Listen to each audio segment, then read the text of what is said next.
Kamu pernah ngerasa takut gak bisa? Ngerasa takut gagal? Tapi di satu sisi yang lain, kamu juga capek ya ngerasa terus-menerus takut. Capek mikirin kemungkinan-kemungkinan yang bahkan belum terjadi. Capek mikirin apakah selama ini yang kamu lakuin itu udah baik atau belum sih.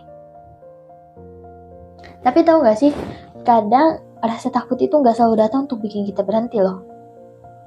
Justru karena kita ngerasa takut, kita jadi berusaha sebaik mungkin. Kita jadi lebih hati-hati, kita jadi lebih sering ngecek apakah pekerjaan yang kita lakukan udah sesuai atau belum. Kita jadi gak mau ngerjain asal-asalan karena ada bagian dari dalam diri kita yang ingin semuanya berjalan dengan baik. Mungkin rasa takut itu adalah cara lain dari diri kita untuk mengatakan, aku ingin ini berhasil. Beberapa hari lalu juga aku jalanin first meetingku dengan 3 owner di kantorku yang baru. Sebagai koordinator untuk 5 orang tim, aku diminta menyiapkan beberapa hal dan aku harus presentasinya di depan mereka. Dan aku sangat-sangat ketakutan. Padahal apa yang diminta sebenarnya adalah apa yang sehari-hari aku kerjakan di kantor lamaku. Harusnya udah biasa kan, tapi ya tetap aja kepala overthinkingku dipenuhi kemungkinan-kemungkinan terburuk. Gimana ya kalau mereka gak suka? Gimana kalau ternyata ideku ini langsung disanggah? Gimana kalau ternyata aku gagal di minggu pertamaku dan langsung kehilangan pekerjaan ini? Aku terbiasa journaling, jadi setiap malam itu aku menuliskan di buku jurnalku apa aja yang aku rasakan, apa saja ketakutan-ketakutan yang terlintas di kepalaku. Aku menuliskannya dari sini sampai sini. Aku bacakan awalnya aja ya. Iya, aku takut gak capable, aku takut gak sesuai, aku takut gak sesuai dengan CV-ku, aku takut gak sesuai dengan portofolioku, aku takut dinilai gak bisa. Pokoknya aku takut banget, tapi bla bla bla bla itu rahasia ya. Dan di hari setelah meeting, pulang kerja atau malamnya aku menulis lagi di bawahnya. Dan kamu tahu, semuanya nggak sesuai dengan ketakutan-ketakutan yang aku tulis di sini. Semua itu nggak terjadi, sama sekali nggak terjadi. Ya ternyata nggak seburuk yang aku pikirkan ya. Semua ketakutan-ketakutan yang aku tulis di buku harianku nggak ada satupun yang benar-benar terjadi. Aku juga jadi teringat suatu hari aku pernah datang ke mentorku. Dia dulu atasan di kantor lamaku.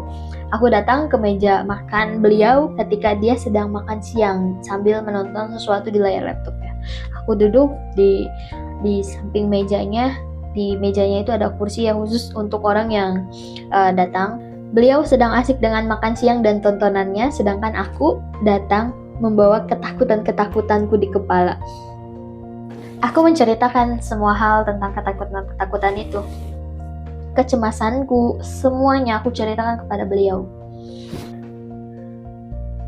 Dan lalu dengan santainya, sambil tetap menikmati makan siang dan tontonannya, kamu tahu beliau menjawab apa?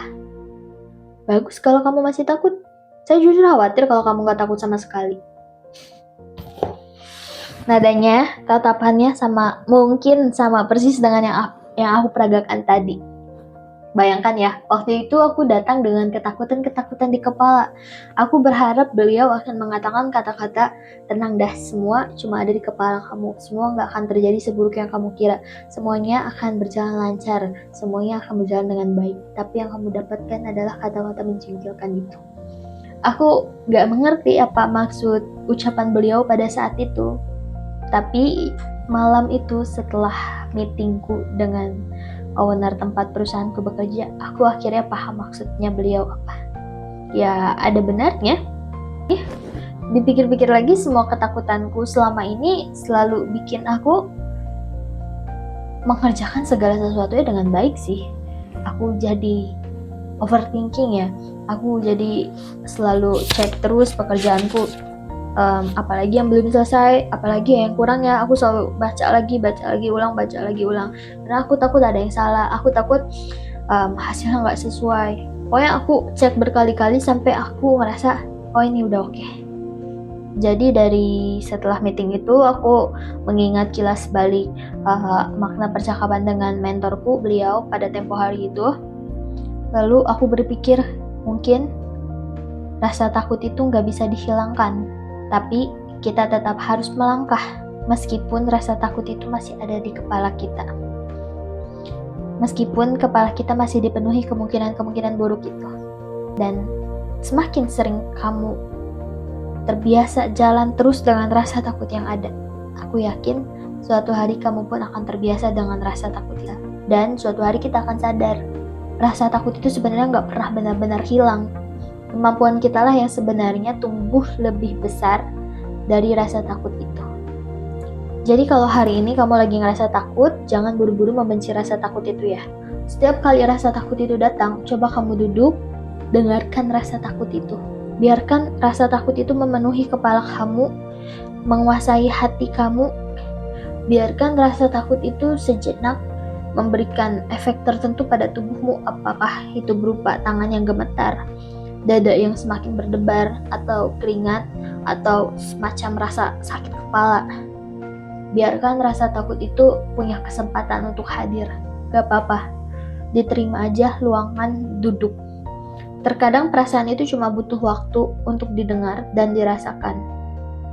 Ketika sudah didengar dan dirasakan, perlahan rasa itu akan memudar sendirinya. Nggak lagi memenuhi kepala kamu, dada kamu, atau efek di tubuh kamu. Jadi kamu juga jangan takut dengan rasa takut itu ya.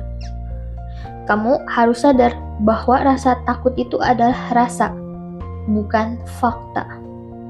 Jadi jangan sampai perasaan itu mengendalikan pikiran kamu, mengubah segala kemungkinan-kemungkinan yang terpikirkan di kepala itu sebagai fakta. Aku tahu ini sulit, tapi sambil tetap merasakan rasa takut kamu itu, kamu tetap bisa sambil terus melangkah kok.